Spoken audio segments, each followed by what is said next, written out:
그녀는 붙잡힌 소매를 내려다보며 15년의 무게가 그 손가락 끝에 매달려 있는 것 같아 숨이 막혔습니다. 결국 그녀는 엄마의 손을 거칠게 뿌리치며 참았던 독서를 터뜨리고 말았습니다. 엄마 이제 그만 나 좀 놀아주면 안 돼? 내가 사라져야 이 집이 끝날까? 비수처럼 꽂힌 그 모진 말 한마디에 엄마의 눈에 눈물이 핑 돌았지만 그녀는 죄책감을 가리기 위해 애써 입술을 꽉 다물고 시선을 돌려버렸습니다. 하지만 어머니를 떠나보낸 텅 빈 방, 침대 밑바닥에서 발견된 낡은 연습장과 그 속에 남겨진 이해할 수 없는 흔적들. 어머니는 왜 그 모진 말을 들으면서도 15년간 침묵을 지켜왔던 걸까요? 대체 이 모녀에게는 어떤 말 못할 사연이 숨겨져 있었을까요? 사연 시작 전 구독과 좋아요를 눌러주시고 어디서 듣고 계신지 댓글 남겨주시면 그곳으로 행운이 가득 깃들기를 바라겠습니다. 방 안을 가득 채운 것은 따스한 햇살이 아니라 지독하리만큼 일정한 소독약 냄새였습니다. 아침 7시가 되자마자 시계 숫자가 바뀌기도 전에 그녀는 이미 눈을 떴어요. 지난 15년 동안 단 하루도 어긋난 적 없는 몸이 기억하는 형벌 같은 시간이었죠. 뻣뻣하게 굳은 손가락 마디를 하나씩 꺾으며 몸을 일으켰습니다. 침대 밑으로 발을 내딛자 바닥에 서늘한 기운이 발바닥을 타고 올라왔어요. 15년 동안 매일 느낀 감각이었는데 그 차가움이 오히려 잠을 깨워줬죠. 옆 침대에는 엄마가 아무런 미동도 없이 마른 나무처럼 누워 있었습니다. 엄마의 시선은 언제나처럼 천장의 얼룩진 한 지점에 멍하니 고정되어 있었어요. 15년 전 뇌졸중이 휩쓸고 간 뒤로 엄마의 세상은 좁은 침대 위로 박제되었죠. 무거운 몸을 이끌고 엄마에게 다가가면서 깊은 한숨을 낮게 삼켰습니다. 엄마의 눈동자가 아주 느리게 그녀를 향해 움직였습니다. 15년 동안 그게 유일한 대화였어요. 말을 할 수 없는 엄마였지만 그 눈동자 속에는 수만 가지의 말이 담겨 있었죠. 볼 때마다 가슴이 먹먹해졌습니다. 능숙한 손길로 엄마의 기저귀 상태를 살피며 조심스레 몸을 뒤집고 얇아진 종이장 같은 피부 위로 연고를 펴발랐습니다. 22살의 그녀라면 눈물을 쏟았겠지만 이제 37살이 된 그녀에게 이 모든 과정은 숨을 쉬는 것만큼이나 당연한 일상이었어요. 엄마의 마른 다리를 주무르는데 근육이 빠져나간 자리에 뼈마디가 걸렸죠. 바짝 말라버린 꽃줄기를 만지는 기분이 들어서 잠시 손을 멈추고 앙상한 뼈 위로 흐르는 얇은 핏줄을 보며 입술을 꽉 깨물었습니다. 엄마, 오늘 날씨가 참 맑대요. 베란다 보니까 꽃이 예쁘게 폈더라고요. 그녀의 목소리는 감정이 잘려나간 기계음처럼 공허하게 방 안을 떠돌았습니다. 대답이 돌아오지 않을 것을 알면서도 끊임없이 혼잣말을 내뱉었어요. 침묵이 찾아오면 이 방의 정적이 자신을 집어삼킬 것 같아서 무서웠거든요. 엄마의 굳은 관절을 하나하나 펴주면서 다시 스트레칭을 시작하는데 뼈와 뼈가 맞물리는 마찰음이 적막한 방 안에 유난히 크게 울려 퍼졌습니다. 그 소리를 들을 때마다 자신의 젊음도 함께 깎여나가는 기분이 들었죠. 잠시 휴대폰을 열어 세상 소식을 훔쳐보았습니다. 친구들은 맛집 사진을 올리고 여행을 다니고 누군가의 아내가 되어 있었어요. 그녀의 사진첩에는 병원비 영수증만 가득했죠. 친구들이 인생을 살아가는 동안 그녀의 시간은 이 방 안에서 멈춰버렸습니다. 20대와 30대는 오로지 병실의 소독약 냄새 속에 갇혀버렸습니다. 휴대폰을 뒤집어 침대 위에 올려두면서 씁쓸한 미소를 지었어요. 거울 속에 비친 자신의 얼굴이 낯선 노파처럼 느껴져서 가슴이 아릿했죠. 오전 10시가 되자 유동식을 데워 엄마의 머리맡에 앉았습니다. 주사기에 담긴 액체를 엄마의 입안으로 조금씩 정성껏 흘려보내기 시작했어요. 엄마의 목젖이 힘겹게 움직이면서 음식을 삼키는 소리가 조용히 들렸죠. 그 규칙적인 소리에 집중하며 숨을 죽이고 있을 때였습니다. 엄마가 갑자기 사례가 들린 듯 거칠게 기침을 쏟아냈어요. 엄마, 천천히 넘겨야죠. 갑자기 그러면 정말 큰일 나요. 급히 수건을 집어 들려던 찰나 입가에서 액체가 쏟아져 나왔습니다. 하얀 베개 속으로 액체가 빠르게 번져나가면서 엄마의 얼굴이 붉어졌어요. 숨을 헐떡이며 가냘픈 몸이 경련하듯 작게 떨리는 모습이 눈에 들어왔죠. 평소라면 곧바로 엄마를 일으켜 세우고 등을 두드렸을 겁니다. 그런데 그 순간 손이 움직이지 않았어요. 수건이 바로 옆에 있었는데 집어들 수가 없었죠. 젖어가는 베개를 멍하니 바라보았습니다. 머릿속이 하얗게 비워지면서 지독한 피로감이 파도처럼 밀려왔어요. 이게 언제쯤 끝이 날까 그 생각이 드는 순간 눈앞이 흐릿해졌습니다. 엄마의 기침 소리가 날카롭게 방안을 때리며 심장을 파고들었습니다. 고통스러워하는 엄마의 눈이 그녀를 향하면서 애처로운 빛을 띠었어요. 그 눈에는 살려달라는 애원과 딸을 향한 미안함이 복잡하게 뒤섞여 있었죠. 떨리는 손을 내려다보며 주먹을 꽉 쥐었지만 수건을 잡아야 하는데 손가락 끝에 도무지 힘이 들어가지 않았습니다. 그 짧은 찰나가 영원보다 더 길고 잔혹한 시간처럼 느껴졌어요. 15년 동안 쌓아온 인내가 한순간에 바닥을 드러내며 무너지는 기분이었습니다. 숨을 가쁘게 헐떡이면서 뒤로 천천히 한 걸음 물러나다가 차가운 벽에 등이 닿아서야 바닥으로 힘없이 주저앉았어요. 엄마, 나 진짜 무서워요. 내가 사람이 아닌 것 같아서 겁이 나요. 그녀의 입에서 나온 것은 비명도 원망도 아닌 짓눌린 영혼의 신음이었습니다. 엄마가 저렇게 힘들어하는데 내 손이 움직이지 않는다며 얼굴을 묻었어요. 사랑하기 때문에 버텼던 시간들이 이제는 서로를 찌르는 칼날이 되었죠. 엄마의 기침이 잦아들었지만 두 사람 사이에는 침묵만이 내려앉았습니다. 엄마는 젖은 베개 위에 머리를 뉘인 채 소리 없이 눈물을 흘리고 있었어요. 그녀는 차마 고개를 들지 못한 채 어깨를 들썩이며 서럽게 흐느꼈죠. 시계 소리만이 째깍거리면서 남은 청춘을 잔인하게 갉아먹었습니다. 과연 그녀는 이 지독한 방에서 무사히 빠져나갈 수 있을까요? 그날 밤은 잠을 이룰 수가 없었습니다. 천장만 바라보다가 새벽 3시에 거실로 나왔는데 식탁 위에 며칠째 뜯지 못한 봉투들이 쌓여 있었어요. 전부 빨간 글씨로 독촉이라고 찍힌 것들이었죠. 봉투를 하나씩 뜯어보니 전기요금은 3개월째 밀려서 단전 예고가 왔고 건강보험료도 체납이었고 카드 대금까지 연체였습니다. 휴대폰을 꺼내 은행 앱을 열어보니 잔액이 2,300원이었어요. 그 숫자를 보는 순간 손끝이 차갑게 식어갔습니다. 엄마 기저귀 한 팩이 3만 원, 유동식은 한 달에 15만 원, 약값과 연고가까지 합치면 월 100만 원은 좋게 넘었어요.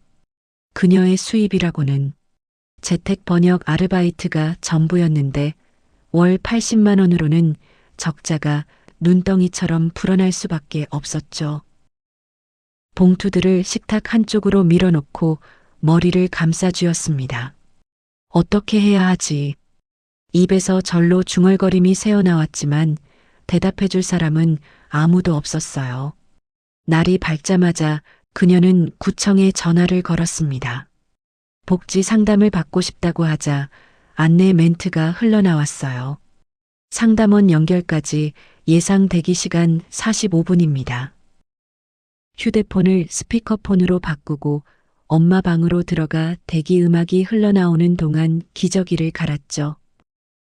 30분이 지나서야 상담원이 연결됐습니다. 15년째 와병 중인 엄마를 혼자 돌보고 있고 경제적으로 한계고 어떤 지원을 받을 수 있냐고 물었어요. 상담원은 숫자를 읽는 기계처럼 평평한 목소리로 등급을 확인하더니 지원은 거의 없다고 보시면 된다는 것이었어요. 그녀는 그 말이 전부 혼자 감당하라는 뜻으로 들렸습니다. 다른 문의사항 없으시면 상담 종료하겠습니다. 좋은 하루 되세요. 전화가 끊겼습니다. 뚜뚜뚜.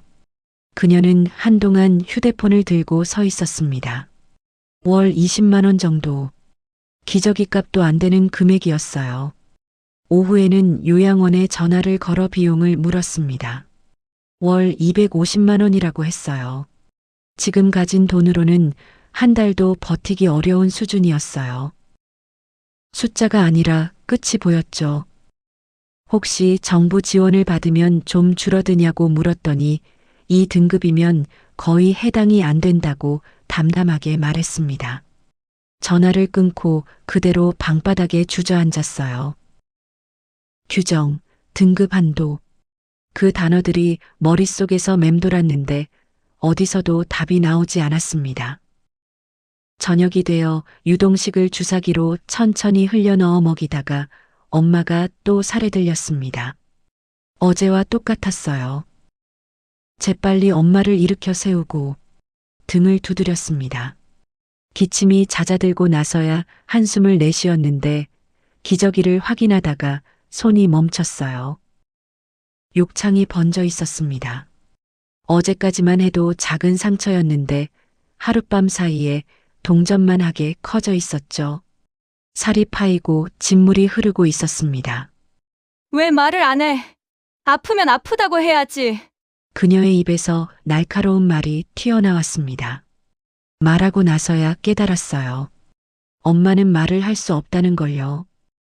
15년을 함께 했으면서 그걸 모를 리 없었는데 그 순간 자기도 모르게 소리를 질렀던 겁니다.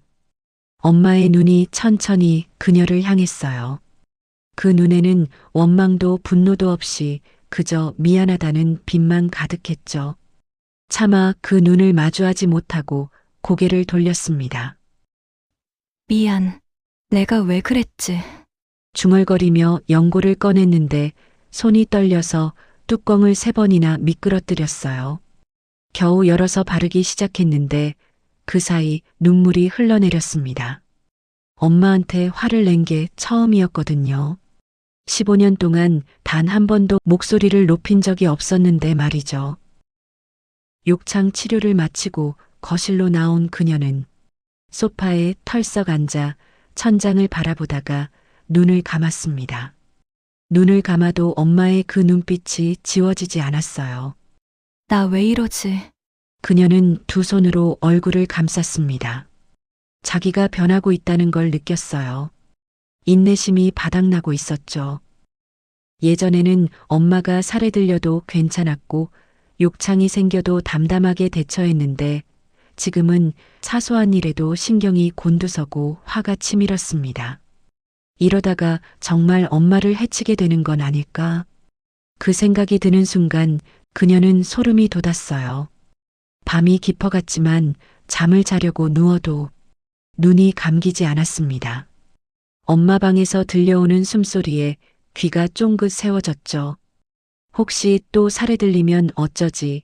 혹시 내가 또 화를 내면 어쩌지? 생각이 꼬리에 꼬리를 물었어요. 어둠 속에서 멍하니 천장을 보는데 문득 서늘한 예감이 스쳤습니다. 이대로 버티다간 엄마보다 내가 먼저 미쳐버리거나 아니면 둘 다 죽어야 끝이 나겠다는 공포였죠. 더는 미룰 수도 도망칠 수도 없는 한계에 다다랐다는 걸 인정해야만 했습니다. 새벽 2시 한참을 뒤척이다가 일어나 컴퓨터를 켰습니다. 검색창에 요양원 입소 절차라고 입력하자 검색 결과가 떴어요. 입소 계약서 양식, 보증인 서류, 필요 서류 목록. 멍하니 화면을 바라보다가 손가락이 저절로 움직여 프린터 버튼을 눌렀습니다. 윙, 윙. 프린터가 돌아가는 소리가 고요한 새벽에 유난히 크게 울렸어요. 따뜻하게 데워진 종이가 한 장씩 나왔습니다. 그 종이를 집어드는 순간 손이 떨렸어요. 이게 맞는 건지, 이게 답인 건지 알 수 없었지만 다른 방법이 떠오르지 않았습니다. 계약서를 들고 엄마 방문 앞에 섰어요. 문틈으로 희미한 불빛이 새어나왔습니다. 미안해, 엄마. 작게 중얼거리면서 돌아섰어요. 손에 쥔 계약서가 천근처럼 무거웠습니다. 며칠이 지났지만 상태는 나아지지 않았습니다. 밤마다 같은 꿈을 꿨어요.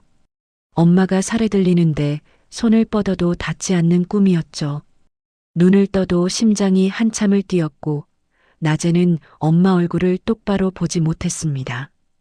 연고를 바를 때도 기저귀를 갈 때도 시선이 자꾸 피해졌어요. 왜 그런지는 자기도 몰랐습니다. 아니, 알면서 모른 척 했는지도 모르죠.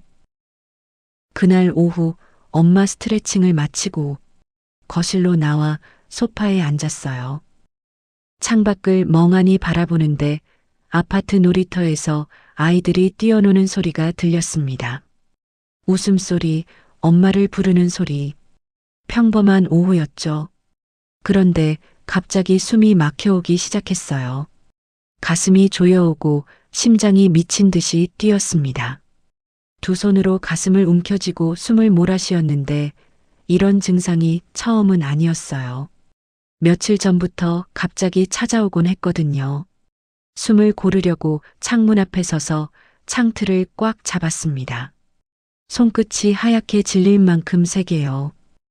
바깥에는 햇살이 쏟아지고 있었는데 그 따뜻한 빛이 왜 이렇게 멀게 느껴지는지 모르겠었어요. 머릿속에 이상한 생각이 스쳐 지나갔습니다. 만약 여기서 뛰어내리면, 만약 그냥 다 끝내버리면. 그 생각이 스치자마자 고개를 세차게 저으며 창문에서 한 발 물러났어요. 안 돼. 이러면 안 돼. 그때 갑자기 15년 전 그날의 기억이 떠올랐습니다. 병원 중환자실 앞 복도에는 소독약 냄새가 진하게 깔려 있었고 어디선가 환자 호출벨 소리가 끊임없이 울렸어요. 아버지가 복도 의자에 앉아 어깨를 작게 떨고 있었죠. 22살이었습니다. 그 모습을 본 순간 알았어요. 엄마가 예전처럼 돌아올 수 없다는 걸요. 아버지가 고개를 들어 딸을 바라봤습니다. 예수야, 아빠가 미안하다. 아버지의 목소리가 떨렸어요. 아빠가 엄마 간병하면서 너까지 볼 수가 없구나. 내가 좀 도와줄 수 있겠니? 그날 이후 취업 면접은 포기했습니다. 친구들과의 약속도 끊었어요. 선택의 여지 같은 건 없었죠. 22살의 딸은 그날부터 간병인이 됐습니다. 15년이 흘렀어요. 고개를 들어 엄마 방을 바라봤습니다. 문틈으로 희미한 숨소리가 새어나왔어요. 매일 들어온 소리였는데 그 소리가 언젠가부터 위로가 아니라 무게로 느껴지기 시작했습니다. 인정하기 싫었지만 사실이었죠. 다음 날 아침 요양원을 찾아갔습니다. 인터넷으로 검색해서 찾은 곳이었는데 집에서 버스로 40분 거리였어요. 건물 앞에 서니 다리가 떨렸습니다.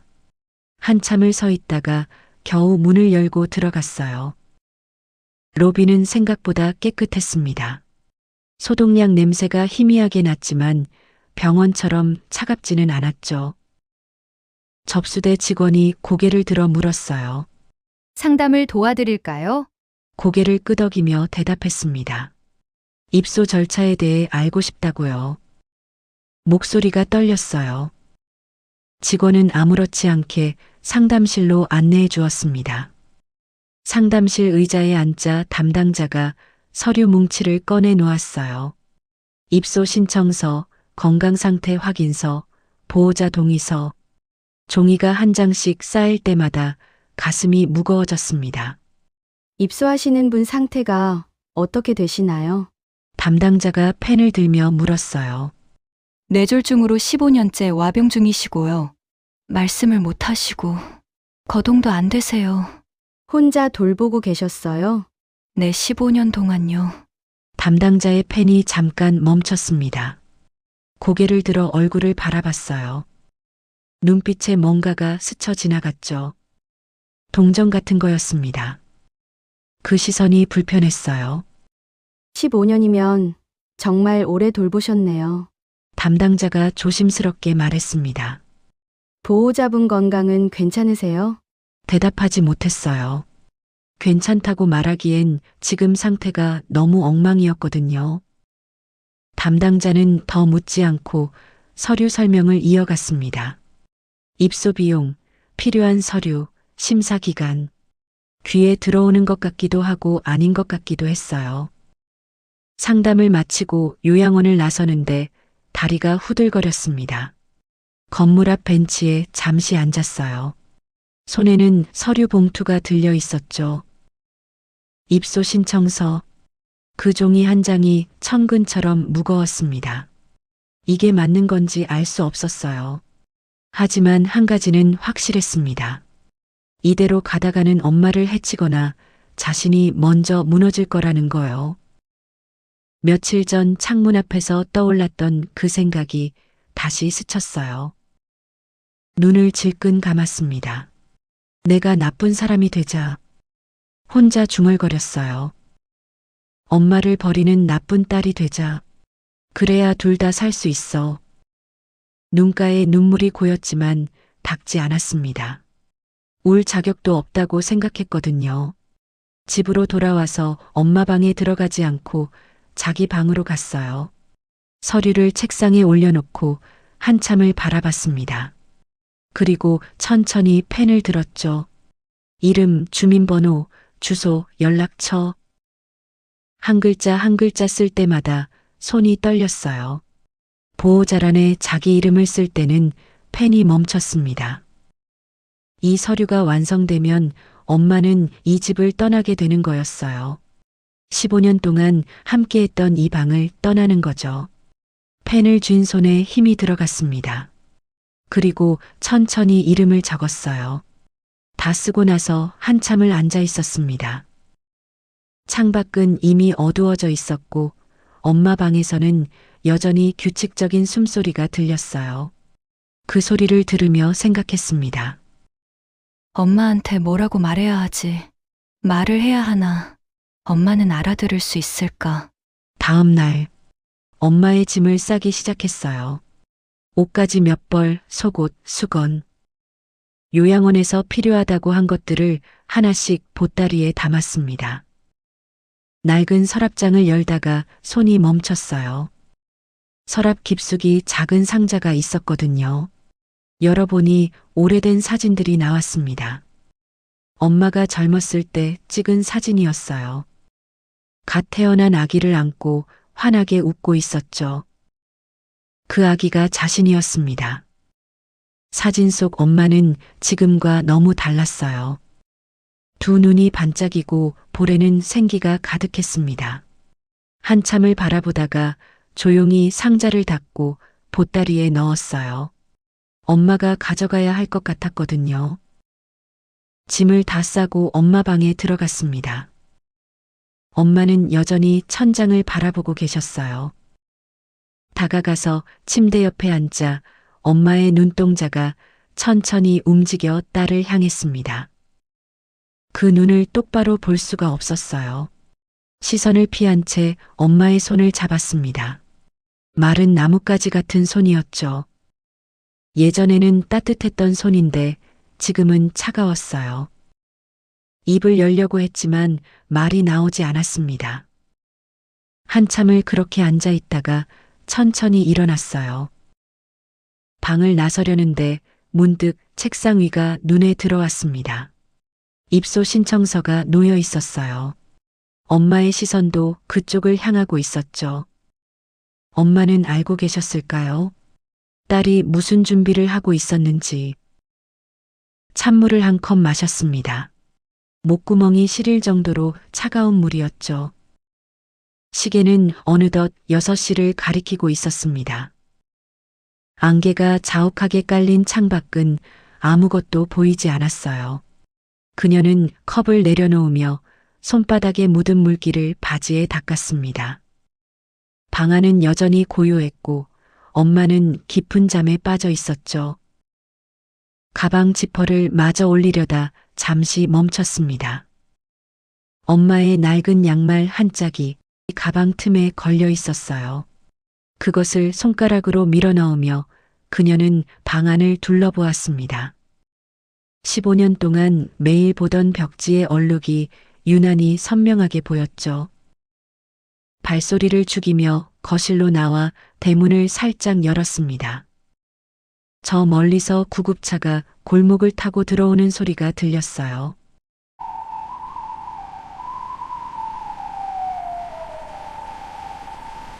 하얀 차체가 안개 속에서 천천히 모습을 드러냈습니다. 빨간 불빛이 담벼락을 번갈아 가며 비쳤죠. 구급차는 대문 앞에 멈춰 섰고 2명의 요양보호사들이 내렸습니다. 요양보호사들은 익숙한 몸짓으로 커다란 들것을 차에서 꺼냈어요. 들것의 바퀴가 거친 바닥을 구르는 소리가 골목에 울렸습니다. 그녀는 아무 말 없이 요양보호사들을 방 안으로 안내했죠. 잠에서 깬 엄마가 겁에 질린 눈으로 주위를 살폈습니다. 요양보호사들이 다가오자 엄마는 그녀의 옷소매를 아주 세게 붙잡았어요. 손가락 마디가 하얗게 질릴 정도로 강한 힘이었습니다. 그녀는 붙잡힌 소매를 내려다보며 15년의 무게가 그 손가락 끝에 매달려 있는 것 같아 숨이 막혔습니다. 결국 그녀는 엄마의 손을 거칠게 뿌리치며 참았던 독서를 터뜨리고 말았습니다. 엄마 이제 그만 나 좀 놀아주면 안 돼? 내가 사라져야 이 집이 끝날까? 비수처럼 꽂힌 그 모진 말 한마디에 엄마의 눈에 눈물이 핑 돌았지만 그녀는 죄책감을 가리기 위해 애써 입술을 꽉 다물고 시선을 돌려버렸습니다. 요양보호사들이 엄마를 들것 위로 조심스럽게 옮겼습니다. 엄마의 몸이 공중으로 떠오를 때 그녀는 벽을 짚고 섰어요. 들것이 현관문을 빠져나갈 때 바퀴 소리가 다시 한번 들렸죠. 그녀는 엄마의 신발을 손에 들고 그 뒤를 천천히 따랐습니다. 안개 때문에 앞서가는 대원들의 뒷모습이 흐릿하게 보였어요. 옆집 창문이 열리고 누군가 밖을 내다보는 소리가 났습니다. 그녀는 고개를 숙인 채 구급차 뒷문 앞에 멈춰 섰죠. 요양보호사들이 엄마를 차 안으로 밀어 넣었습니다. 엄마는 차 안의 어두운 구석을 보며 몸을 작게 웅크렸어요. 그녀는 문이 닫히기 전 엄마의 맨발에 양말을 신겨주었습니다. 양말 끝을 잡아당기는 손가락 끝이 미세하게 떨리고 있었죠. 뒷문이 닫히자 육중한 쇳소리가 골목을 울렸습니다. 구급차는 안개 속으로 서서히 움직이기 시작했어요. 빨간 뒷모습이 완전히 보이지 않을 때까지 그녀는 서 있었습니다. 주변은 다시 조용해졌고 안개는 더 짙게 내려앉았죠. 이웃집 할머니가 다가와 그녀의 어깨를 툭툭 쳤습니다. 그래도 잘했다. 이제 너도 좀 쉬어야지. 그녀는 할머니의 말에 대답하지 않고 집 안으로 들어왔습니다.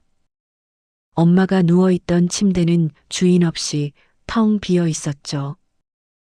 방 한복판에는 엄마가 쓰던 낡은 물건들만 덩그러니 남았습니다. 그녀는 바닥에 주저앉아 무릎 사이에 얼굴을 묻었습니다. 방 안에는 시계 소리 말고는 아무런 소리도 들리지 않았어요.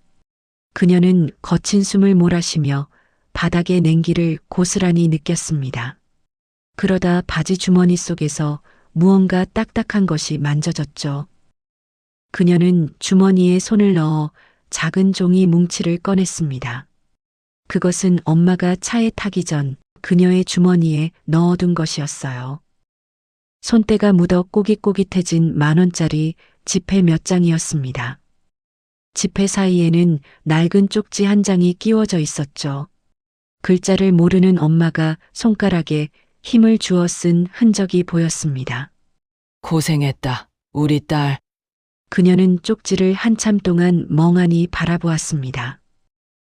종이 위로 눈물 한 방울이 툭 하고 떨어졌어요. 잉크가 번지면서 엄마가 쓴 글자가 더 일그러졌습니다.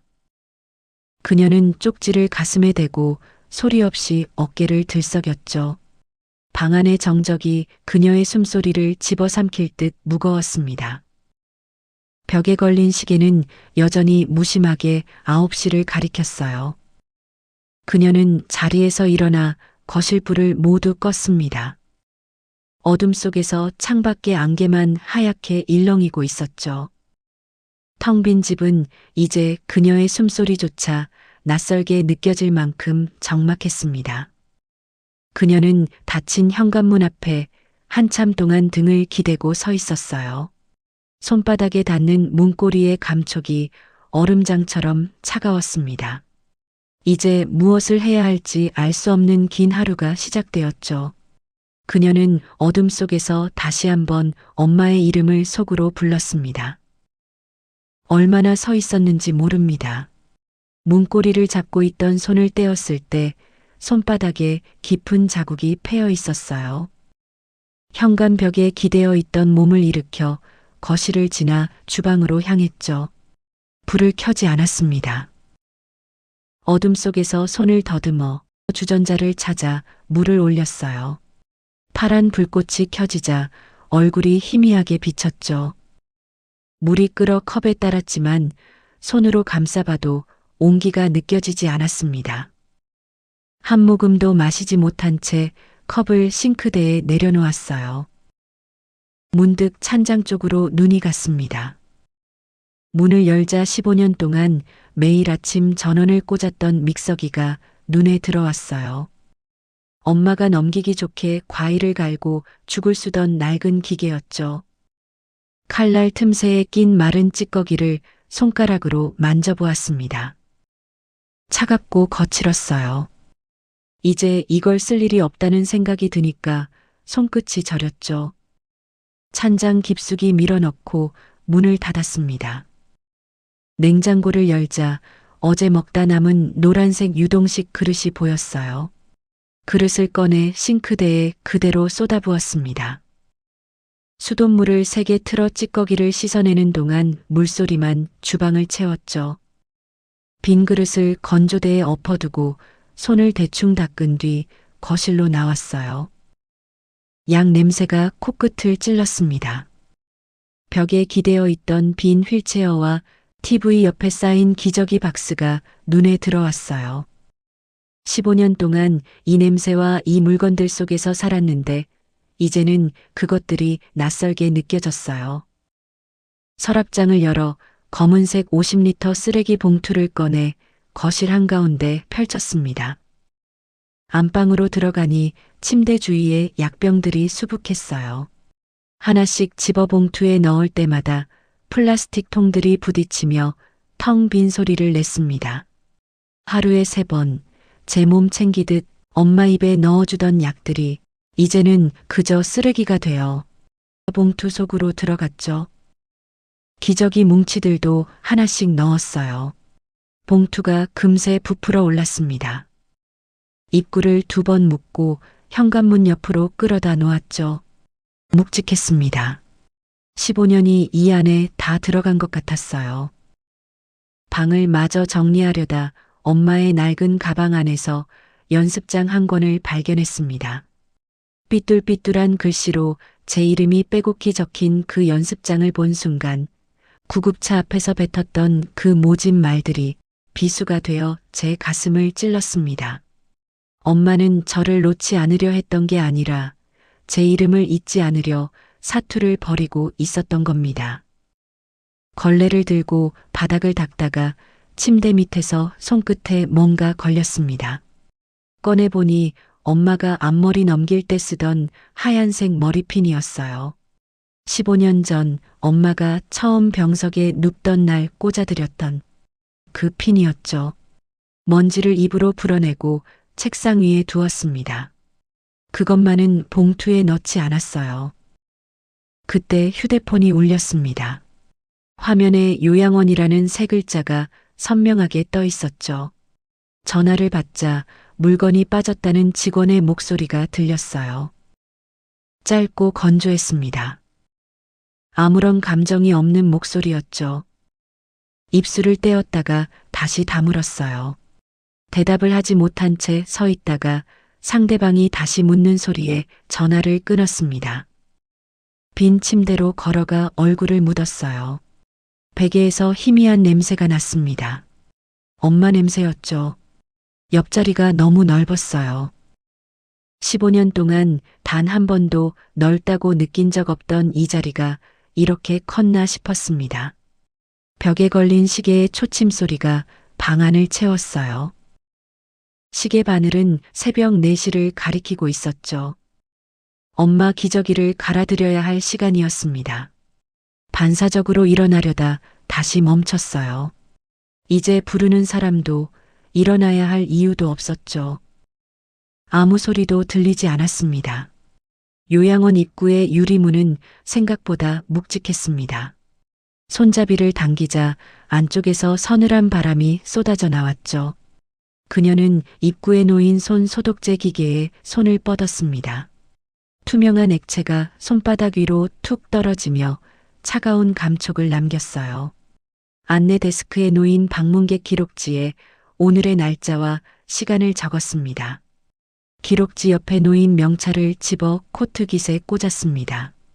복도는 끝이 보이지 않을 정도로 길게 뻗어 있었습니다. 바닥은 먼지 하나 없이 매끄러웠고 천장에서는 일정한 기계음이 들렸죠. 벽에는 환자들의 이름이 적힌 작은 편말들이 나란히 붙어 있었습니다. 그녀는 비닐봉지에 담긴 틀니, 세정제 상자를 손에 꼭 쥐었죠.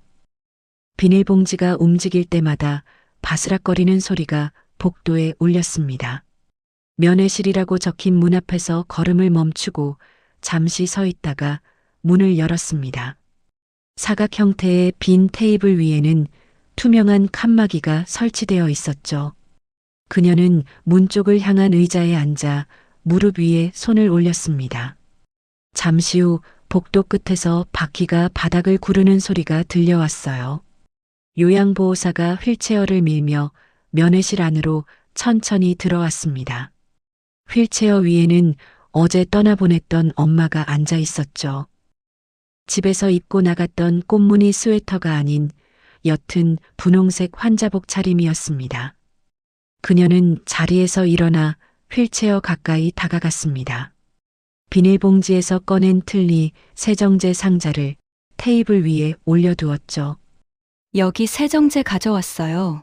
어제 짐 싸다가 빠뜨렸더라고요. 그녀의 목소리가 고요한 면회실 안을 채웠습니다. 엄마는 세정제 상자를 보지 않고 창밖의 풍경만 쳐다보았습니다. 창밖에는 잎이 다 떨어진 나무 한 그루가 서 있었죠.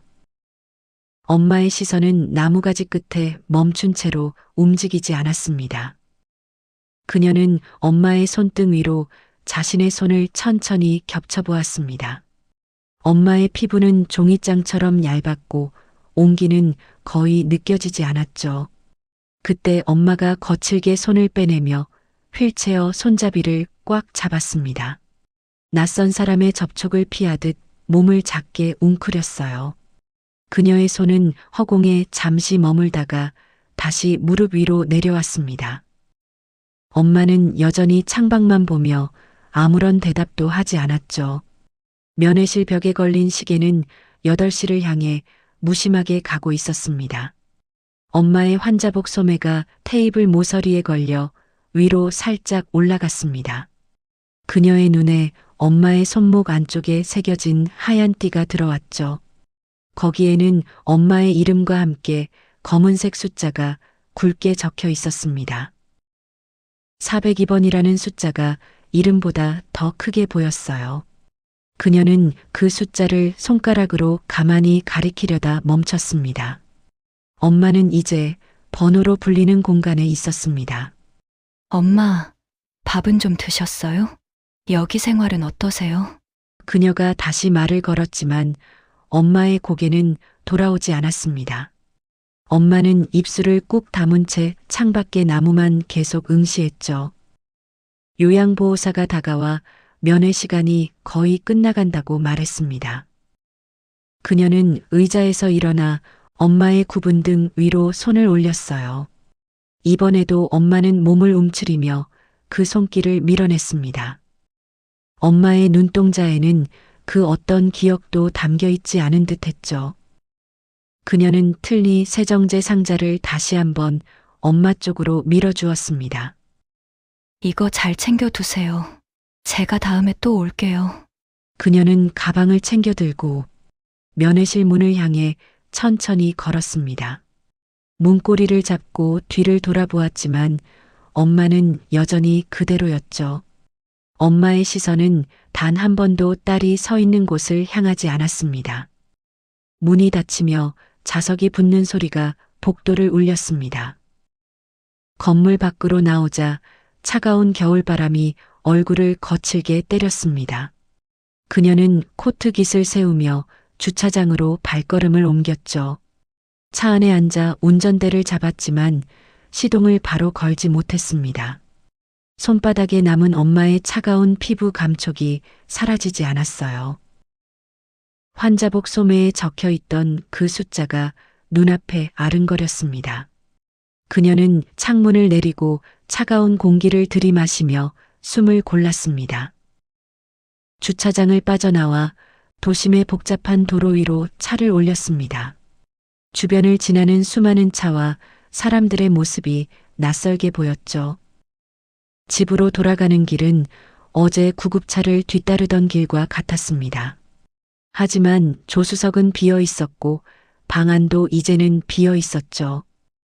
라디오를 켰지만 음악 소리가 귀에 거슬려 곧 껐습니다. 차 안에는 타이어가 지면을 긁는 소리만 건조하게 가득 찼어요. 집 앞에 도착해 차 문을 열었지만 내리는 것이 주저되었습니다. 현관문을 열면 다시 그 정적이 자신을 기다릴 것이었죠. 그녀는 차 키를 손에 쥐고 한참 동안 운전석에 기대어 있었습니다. 하늘은 점점 흐려지더니 작은 눈발이 하나둘 떨어지기 시작했어요.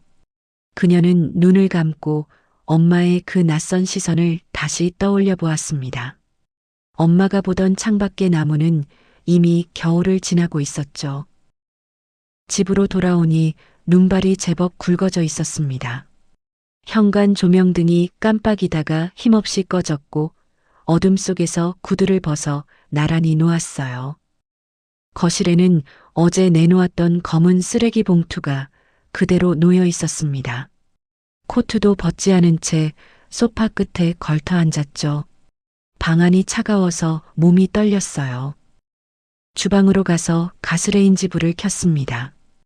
파란 불꽃 위에 작은 냄비를 올리고 남은 국을 데우기 시작했어요. 국 끓는 냄새가 거실로 퍼졌죠. 숟가락을 들었지만 목구멍이 막힌 듯 아무것도 넘길 수 없었습니다. 결국 불을 끄고 냄비를 싱크대에 그대로 두었어요. 수도꼭지에서 물방울이 똑똑 떨어지고 있었죠. 밤이 깊어져 가고 있었습니다. 그때 휴대폰이 다시 울렸습니다. 화면에는 요양원이라는 글자가 떠올랐어요. 한참 그 빛을 보다가 통화 버튼을 눌렀죠. 낮에 만났던 보호사의 다급한 목소리가 들려왔습니다. 보호자님, 지금 좀 와보셔야겠는데요. 어머니가 이상하세요. 자리에서 벌떡 일어났어요. 어디가 안 좋으신 건가요? 갑자기 왜 그러세요?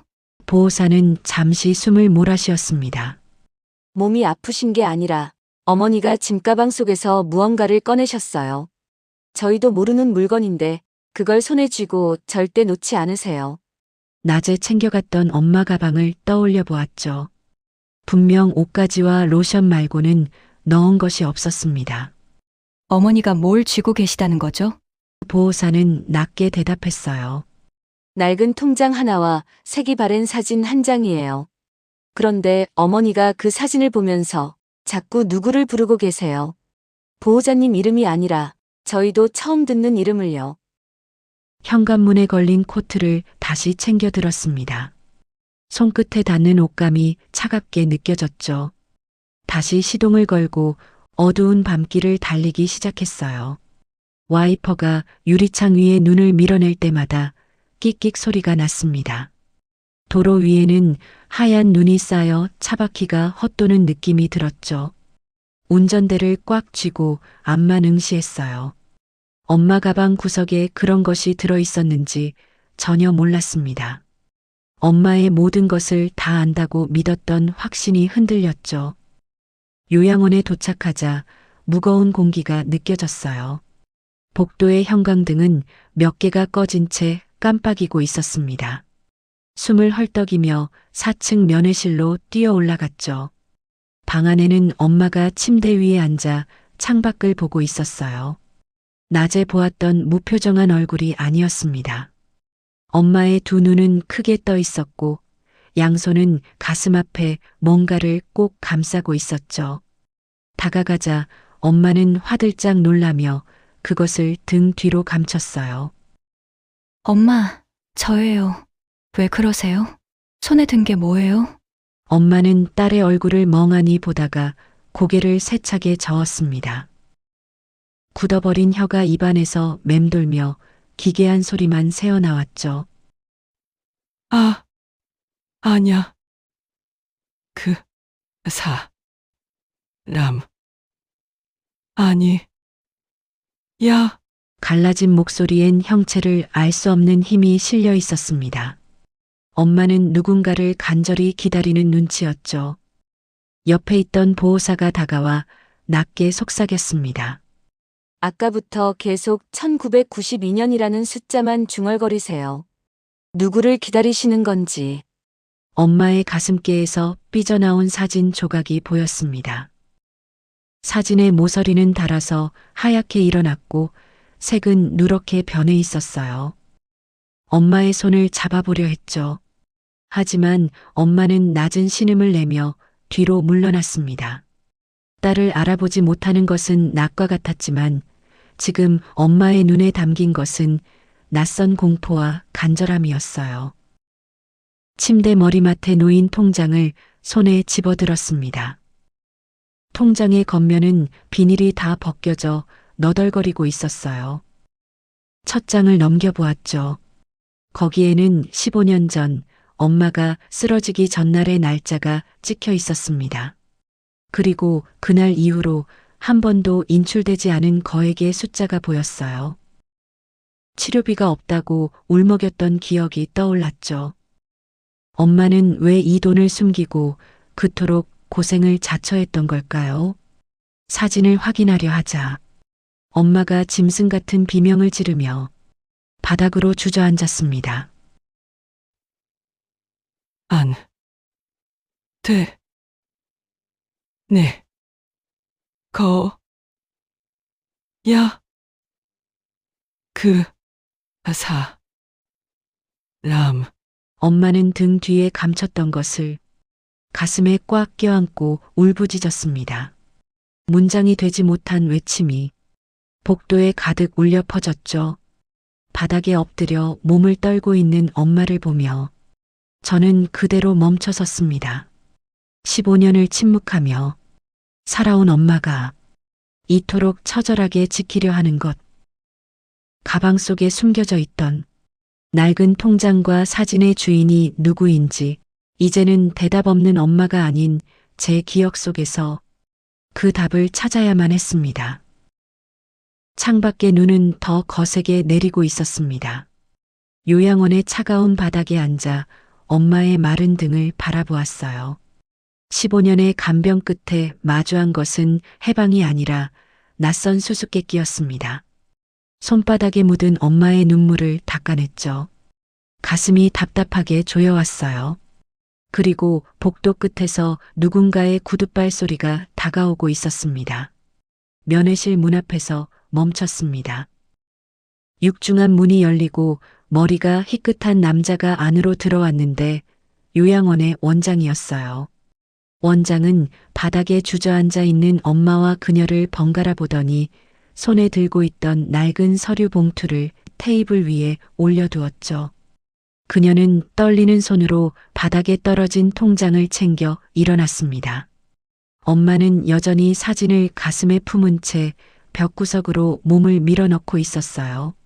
어머님이 입소하실 때 병원 측에서 인계받은 물건들입니다. 원장의 말에 그녀는 멍하니 그의 얼굴을 쳐다보았습니다. 이 통장은 뭐고, 저 사진은 또 뭐죠? 원장은 대답 대신 창밖의 어둠을 잠시 바라보다가 입을 열었어요. 기록을 보니 어머님이 쓰러지시던 날 이 봉투를 품에 꼭 안고 계셨다고 하더군요. 그녀의 시선이 다시 테이블 위에 누런 봉투로 향했습니다. 떨리는 손가락으로 봉투의 입구를 뜯어내자 오래된 편지 몇 통과 작은 수첩 하나가 나왔어요.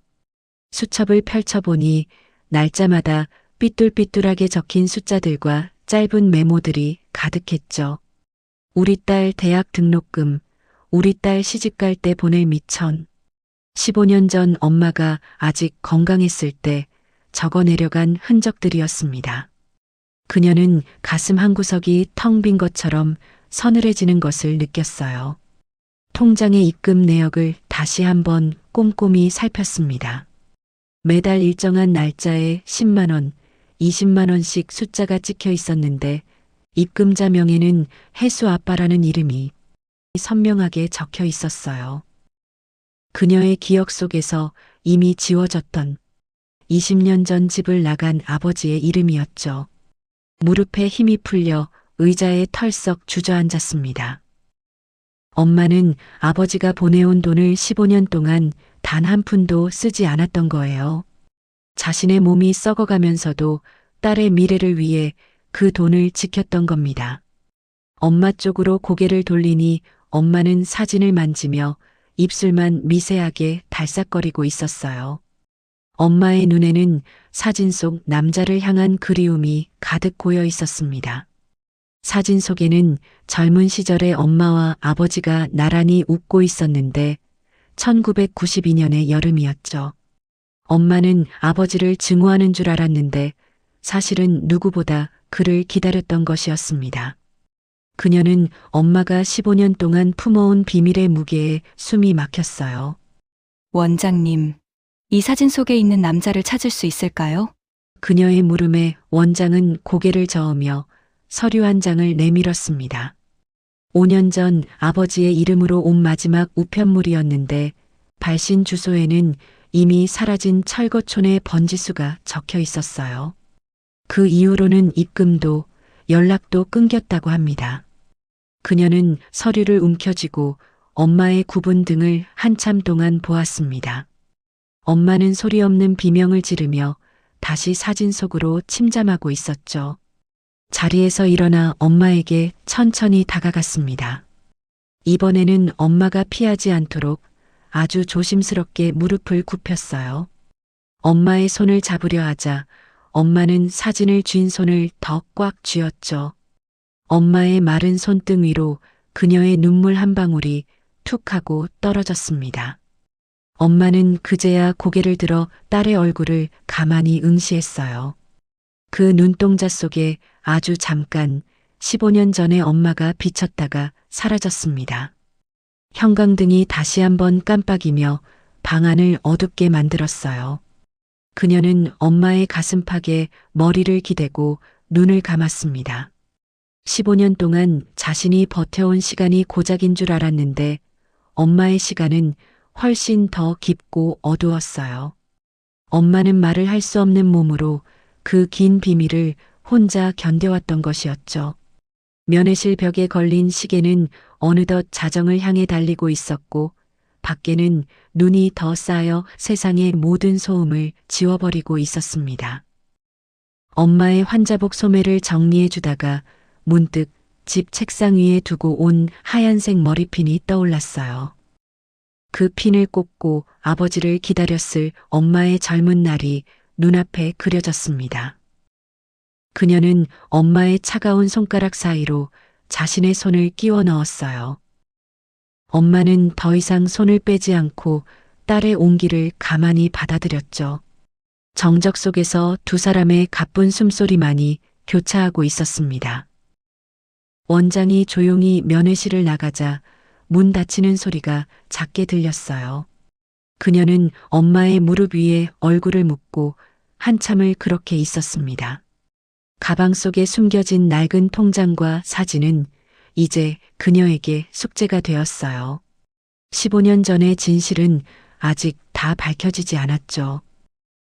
아버지는 왜 돈만 보냈던 것인지, 그리고 왜 5년 전에 멈춘 것인지, 그녀는 요양원을 나가 그 흔적을 찾아야겠다고 생각했습니다. 창밖의 안개가 걷히고 차가운 달빛이 면회실 안으로 들어왔어요. 자리에서 일어나 휠체어 뒤로 가서 손잡이를 잡았습니다. 엄마, 이제 방으로 가요. 내일 다시 올게요. 엄마는 대답 대신 사진을 침대 옆 탁자 위에 소중히 올려두었어요. 휠체어 바퀴가 복도 바닥을 구르는 소리가 유난히 규칙적으로 들렸죠. 복도 끝에서 요양보호사가 다가와 엄마를 인계받아 방 안으로 사라졌습니다. 그녀는 멀어지는 엄마의 뒷모습을 보며 코트 단추를 채웠어요. 이제 그녀가 가야 할 곳은 집이 아니었습니다. 여전히 어두웠고 눈발은 더 거세게 몰아치고 있었습니다. 차 안에서 히터를 가장 강하게 틀었지만 손끝에 맺힌 한기는 좀처럼 가시지 않았어요. 조수석에 놓인 낡은 봉투 속에서 아버지가 보낸 마지막 우편물을 다시 꺼냈습니다. 봉투 모서리에 적힌 주소는 서울 변두리의 어느 산동네 번지수였는데 내비게이션에 그 주소를 입력하고 조용히 엑셀을 밟았죠. 차바퀴가 눈길을 긁으며 내는 마찰음이 새벽의 정적을 깨고 있었습니다. 1시간을 달려 도착한 곳은 재개발 구역으로 묶인 낡은 주택가였어요. 담벼락마다 붉은색 락커로 철거라는 글자가 선명하게 박혀 있었고 가로등 몇 개는 이미 깨져서 골목 안쪽은 칠흑 같은 어둠에 잠겨 있었습니다. 차에서 내려 주소지가 적힌 쪽지를 들고 골목을 헤매기 시작했죠. 낡은 운동화 속으로 스며든 눈 녹은 물이 발가락을 얼음장처럼 차갑게 적셨지만 멈추지 않고 더 깊은 골목 안쪽으로 발걸음을 옮겼습니다. 쪽지에 적힌 번지수는 골목 끝자락에 있는 작은 쪽방 건물이었어요. 다닥다닥 붙은 방들 사이로 희미한 불빛조차 보이지 않는 적막한 곳이었죠. 건물 입구에 놓인 낡은 우편함들을 하나하나 살펴보다가 먼지가 자욱하게 앉은 우편함 구석에서 낯익은 이름을 발견했습니다. 비에 젖어 글자가 다 번진 종이 조각 위에 김철수라는 세 글자가 남아 있었어요. 떨리는 손으로 그 종이를 만져보았지만 우편함 안은 텅 비어 있었죠. 건물 옆 작은 구멍가게의 문을 두드리자 잠시 후 잠이 덜 깬 노인이 문을 열고 귀찮은 듯 밖을 내다보았습니다. 사진 속 아버지의 얼굴을 노인에게 보여주며 물었어요. 혹시 이분을 아시나요? 여기서 오래 사셨다고 들었는데요. 노인은 돋보기를 고쳤으며 사진을 한참 동안 물끄러미 바라보다가 입을 열었죠. 이 양반, 벌써 5년 전 일인데 여기서 고시원 방 한 칸 쓰며 살던 사람이야. 노인의 목소리는 겨울바람처럼 건조하고 낮게 깔렸습니다. 노인은 가게 안쪽 서랍에서 먼지가 쌓인 작은 상자 하나를 꺼냈어요. 그 양반이 갑자기 쓰러져서 실려 나갈 때 내가 챙겨둔 거야. 아무도 찾아오는 사람이 없길래. 상자를 건네받아 열어보니 낡은 작업복 한 벌과 이름 모를 약병 몇 개가 들어있었는데 가슴 한구석이 덜컥 내려앉았어요. 그 아래에는 15년 전 그녀가 아버지에게 선물했던 가죽 지갑이 있었어요. 지갑은 손때가 묻어 반질반질해졌고 모서리는 다 닳아서 너덜거리고 있었죠. 지갑 안을 열어보니 사진 한 장이 제일 먼저 눈에 들어왔습니다. 그녀의 초등학교 졸업식 날 셋이 함께 찍은 가족 사진이었어요. 사진 속 아버지는 환하게 웃으며 그녀의 어깨를 감싸 안고 있었죠. 사진 뒷면에는 볼펜으로 꾹꾹 눌러 쓴 글자가 적혀 있었습니다. 우리 딸 혜수, 아빠가 미안하다. 그 글자를 손가락으로 가만히 훑으며 입술을 깨물었어요. 아버지는 이 사진을 품에 안고 좁은 쪽방에서 홀로 시간을 보냈던 것이었죠. 노인은 고개를 저으며 담배를 한 대 입에 물었습니다. 그 양반. 매일 새벽 공사장에 나가서 일하고는 저녁에 돌아오면 통장에 돈 붙이는 게 낙이었어. 통장 속에 그 수많은 숫자들이 떠올랐어요. 아버지는 매달 10만 원, 20만 원을 보내기 위해 자신의 끼니를 거르고 약값을 아꼈던 겁니다. 가족을 버리고 도망간 줄 알았던 아버지는 사실 세상에서 가장 비참한 방식으로 가족을 지키고 있었어요. 그녀는 상자를 품에 꼭 안고 골목길 바닥에 주저앉아 어깨를 떨었죠. 그럼 지금은 어디 계신가요? 어느 병원에 계신지 아시나요? 노인은 연기를 길게 내뿜으며 창밖의 산동네를 가리켰습니다. 5년 전 겨울이었지. 병원비도 없어서 보건소 차 타고 갔는데 결국 무연고자로 처리가 됐어. 그 말을 듣는 순간 다리에 힘이 풀렸습니다. 아버지는 마지막 순간까지도 가족에게 연락하지 않고 혼자 눈을 감았던 거예요. 자신이 보낸 돈이 딸의 미래에 방해가 될까봐 죽음조차 비밀로 삼았던 거죠. 상자를 들고 다시 차로 돌아와 조수석에 내려놓았습니다. 와이퍼가 창문 위에 눈을 규칙적으로 밀어냈어요. 아버지의 유품들을 보다가 핸들 위에 얼굴을 묻었죠. 엄마는 왜 그 돈을 한 푼도 쓰지 않고 간직했는지 이제야 알 것 같았습니다.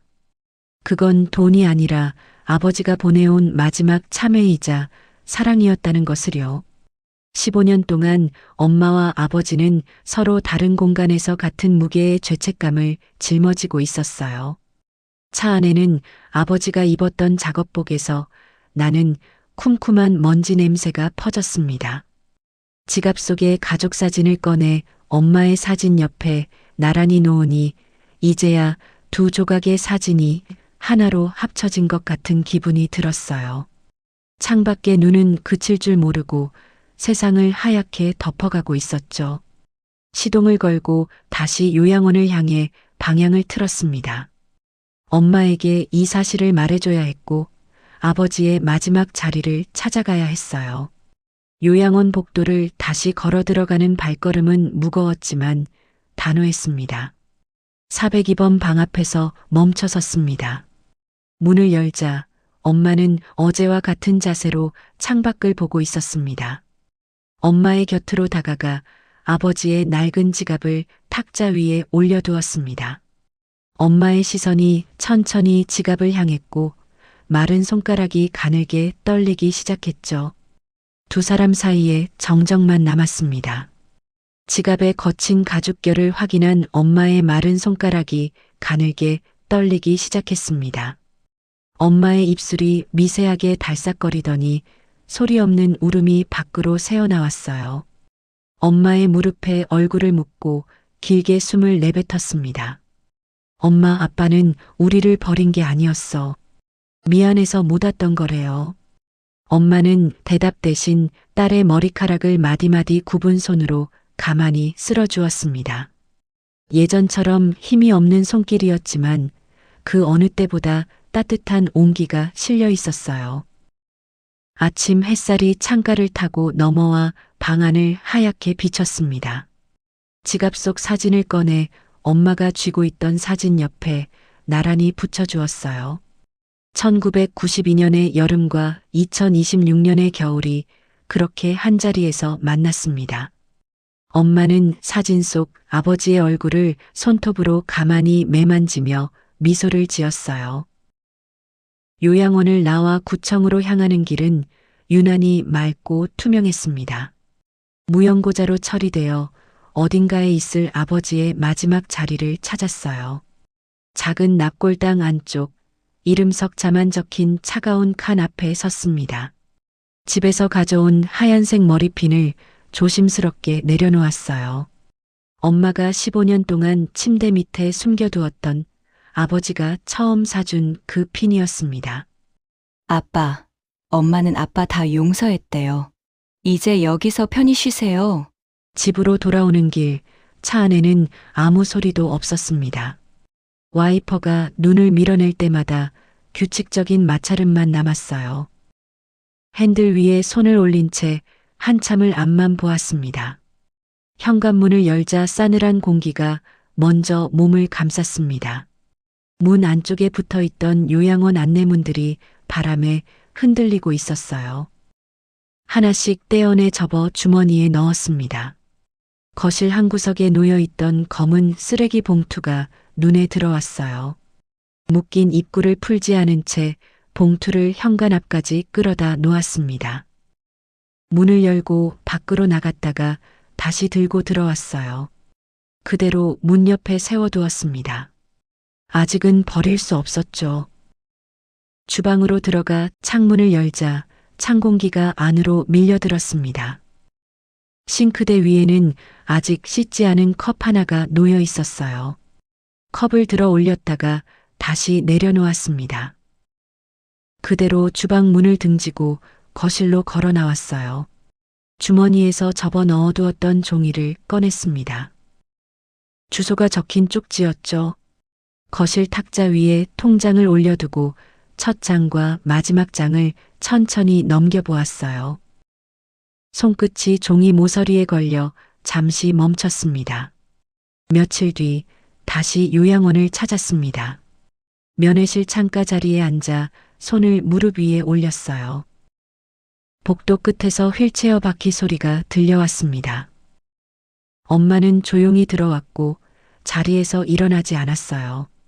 둘은 잠시 서로를 바라보다가 아무 말 없이 마주 앉았습니다. 엄마의 손은 지갑 위에서 천천히 멈췄어요. 아무 말도 하지 않았습니다. 지갑을 다시 접어 탁자 한가운데에 두었어요. 면회실 벽에 걸린 시계가 한 칸 움직였습니다. 복도에서 휠체어 바퀴 소리가 멀어졌다가 다시 가까워졌어요. 창밖에 눈은 조금씩 녹고 있었습니다. 오늘 사연 여러분은 어떻게 보셨나요? 저는 15년 동안 서로 다른 공간에서 같은 무게의 죄책감을 짊어지고 살았던 이 가족의 이야기를 보면서 참 많은 생각이 들었습니다. 사랑하는 사람을 지키는 방법은 하나가 아니라는 것, 그리고 용서는 진실을 알고 난 뒤에야 비로소 시작된다는 것을요. 혹시 여러분 곁에도 오해 때문에 멀어진 사람이 있으신가요? 아직 늦지 않았을지도 모릅니다. 오늘 준비한 사연은 여기까지입니다. 작가로서 그리고 한 사람의 사진가로서 여러분의 삶이 숫자가 아닌 따뜻한 온기로 가득 차기를 진심으로 응원합니다. 이야기가 가슴에 닿으셨다면 구독과 좋아요로 함께 해주세요. 저는 다음에도 마음을 울리는 깊은 사연으로 다시 찾아뵙겠습니다. 시청해주셔서 감사합니다. 추억의 스케치였습니다.